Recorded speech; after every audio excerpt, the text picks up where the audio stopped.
Hi, my name is Kelsey Hughes, and this is my project on red pandas at the Cincinnati Zoo.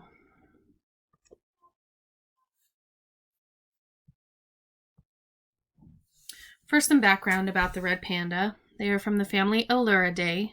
No other animals are in this family with them. It is only the red panda. They are endemic to the Himalayas in India, China, Burma, Myanmar, and Nepal. They are mainly arboreal. They spend most of their time in the trees. They are also crepuscular, which means they are most active at dawn and dusk. However, in captivity, that can change a little bit and they can kind of be active more just all day long and then not as active at night. In the wild, they are mainly solitary animals except for mating season, and rare occasions where they may travel as a family group while the cubs are little and the male is the protector and keeper of the territory.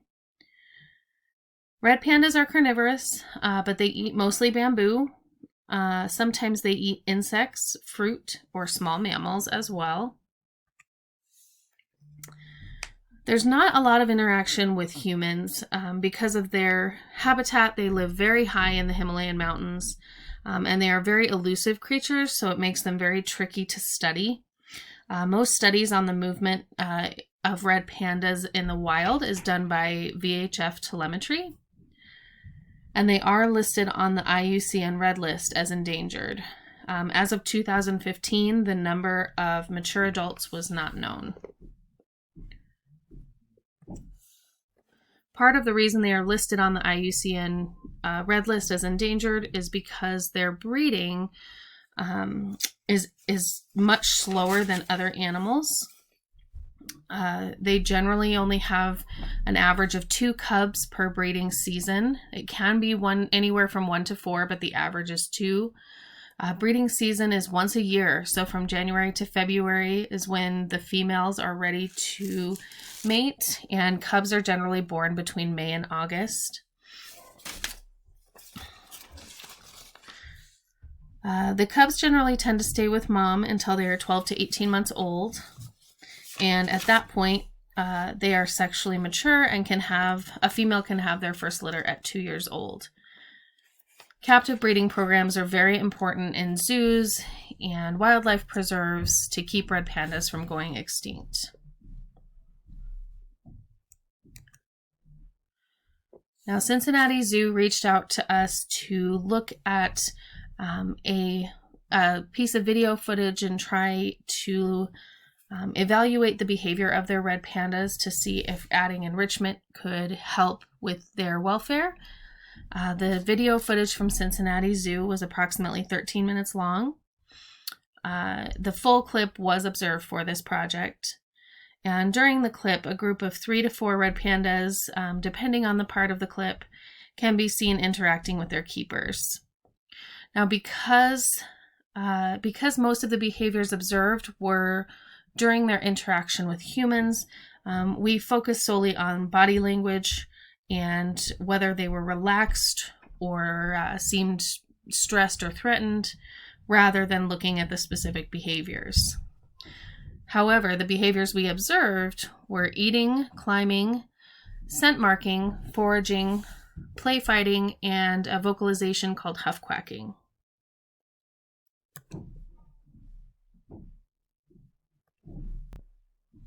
The first behavior that we observed while watching the video footage was eating. There were 3 to 4 red pandas that were grouped around their keepers being fed apples. During this interaction, the animals are relaxed. They were standing on their hind legs to get to the apples being given. Now, the fact that they were eating is a sign that the animal is relaxed. If they were stressed or threatened, they would not be eating and munching out of their keeper's hands. Their body language is calm and relaxed. They show no sign of nervousness or feeling threatened at all.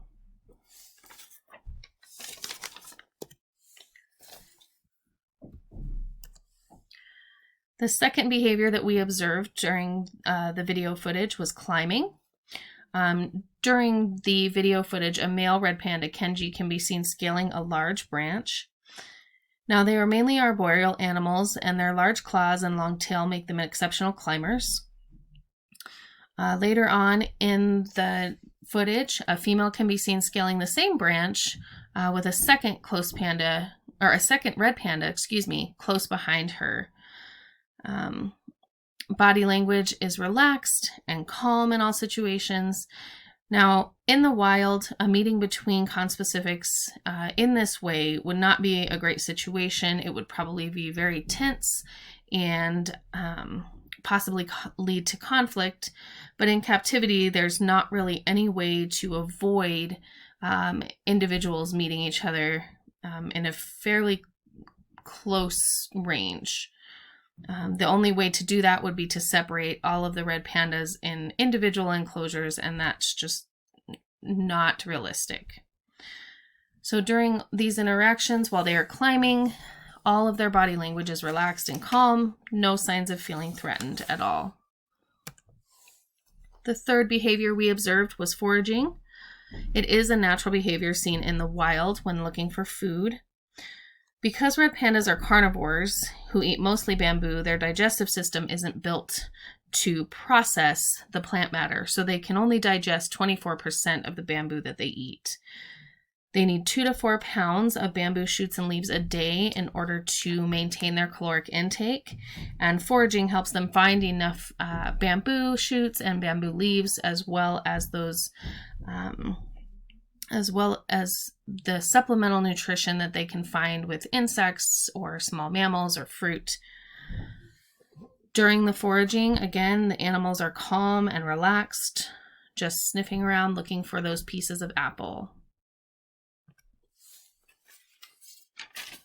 The fourth behavior that we saw during the video was scent marking.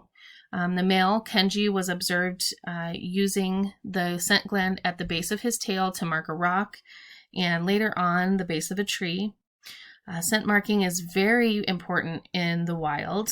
Red pandas use urine, feces, and gland secretions from glands at the base of their tail, on their head, and their paws.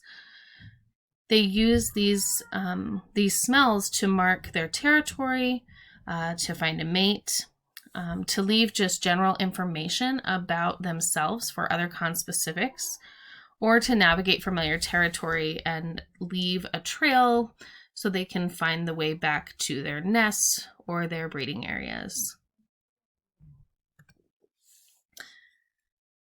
The last behavior that we observed was play fighting and huff quacking. These were in the same interaction, so we paired them together. The 2 red pandas on the branch there are a mother and her cub. And as they were climbing, they were seen play fighting together, and the mother made a huff quacking noise. Now, huff quacking is a vocalization used when red pandas feel excited or threatened. It kind of sounds like a mix between a pig snort and a duck quack. In this situation, it was a sign of her excitement that they were play fighting and having a good time together. Now, here were all of the behaviors that we observed throughout the video footage. We have categorized them here into maintenance behaviors, investigatory behaviors, agonistic and affiliative behaviors.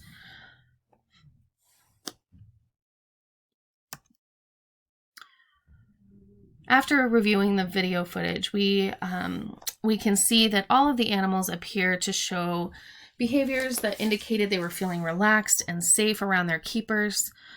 Clearly, there is trust between the red pandas and the humans that are in there with them, taking care of them. As far as we can see, all needs are being met as far as their welfare.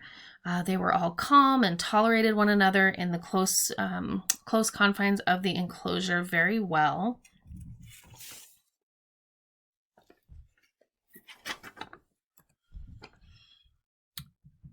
Applications for some enrichment that can be added in.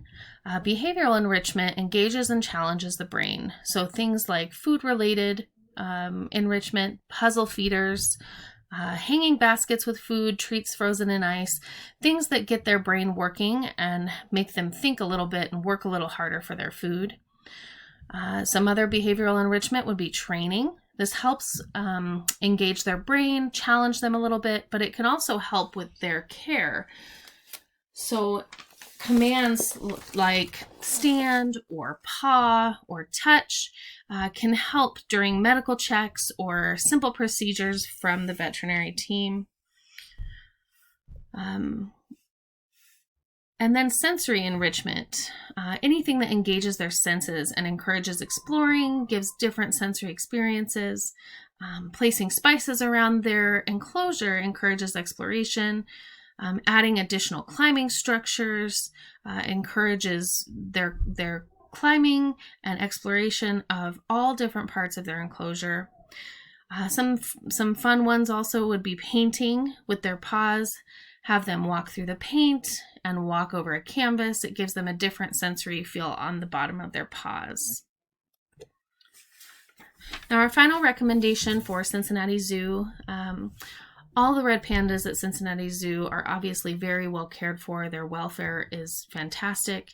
The behavior observed in the video footage showed us that they're very comfortable. They're comfortable in their enclosure. They're comfortable with their keepers. Their body language showed us that they were completely comfortable in the situation. There was no sign of feeling threatened or scared. None of the behavior shown in that video clip was abnormal or concerning. And adding some behavioral and sensory enrichment may benefit the animals and help continue to encourage their natural behaviors in their enclosure at Cincinnati Zoo.